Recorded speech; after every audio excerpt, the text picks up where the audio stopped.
Well, President Obama delivered his State of the Union address this past Tuesday, and you may have watched it or listened to it as I did.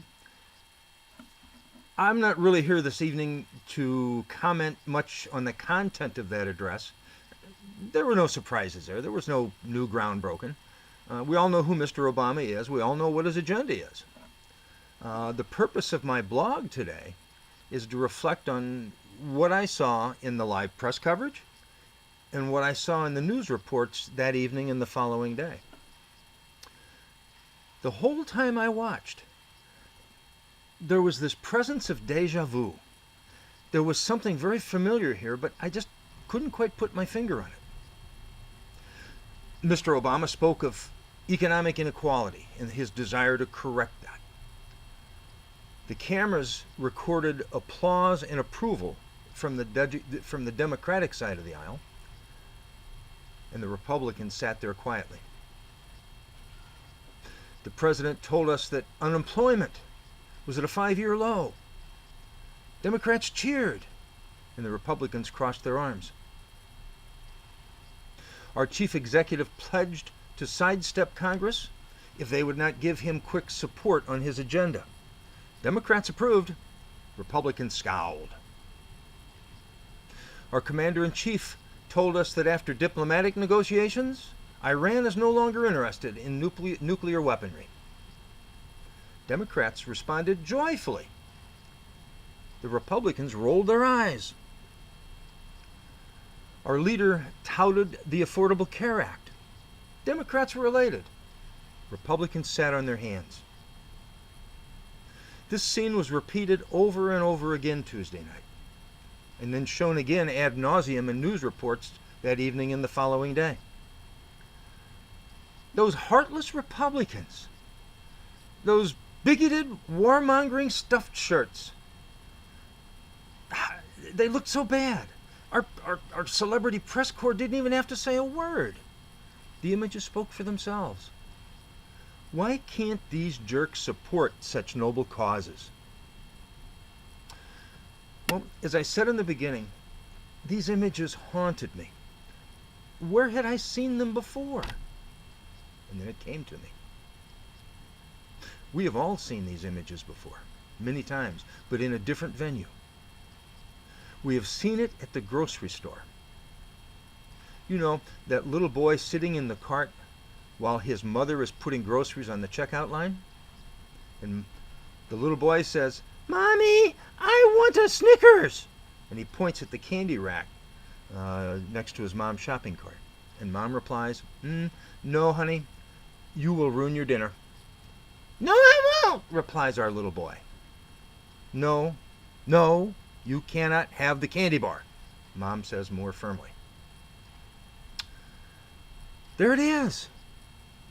Those stone-faced Republicans look like Mom at the checkout line.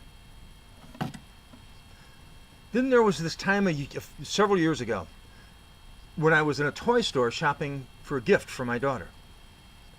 I remember seeing a father and his little boy there.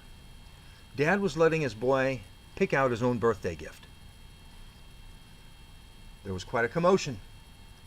It seems that the little boy wanted more than what his dad was willing to buy. The boy wanted the bicycle, he wanted the swing set, he wanted the chemistry set, he wanted the model airplane, he wanted the video games, he wanted the train set, he wanted just about everything else that was in sight except maybe the Barbie doll. And Dad said, "No, I can't afford to buy all of that." Well, the boy had a fit and he threw a tantrum. Dad was embarrassed and he tried to quiet the boy down, but it was to no avail. It seems the boy that really didn't care, or he really didn't have a grasp on the economic situation. All he knew was that the toy store was full of things that he wanted, and that Dad had a credit card.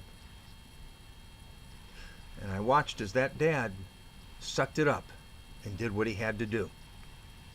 He was forced to disappoint his son, and in the process, perhaps teach him a lesson, if not now, but in the long term, on the economics of the family budget. That is what was running through my mind as I watched the coverage of the State of the Union address.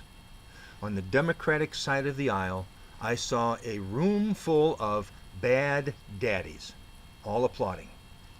Bad daddies that would be willing to run up the credit card bill just to make his child love him or just to keep the boy quiet.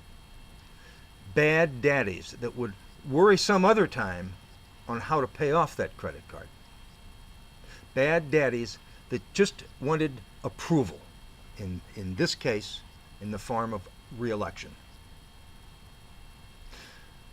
On the other side of the aisle, I saw several sad daddies.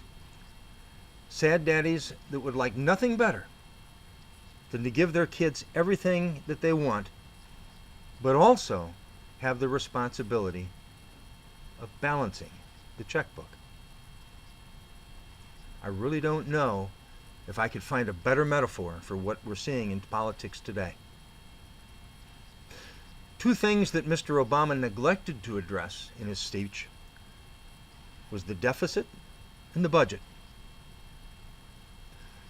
Bad daddies put things like this off. We'll worry about that tomorrow. We don't want to face the logical consequences of our actions. Bad daddies will delight in showing their kids that they love them and that they will give them all of the things that those other daddies deny their children. And after that, they smirk.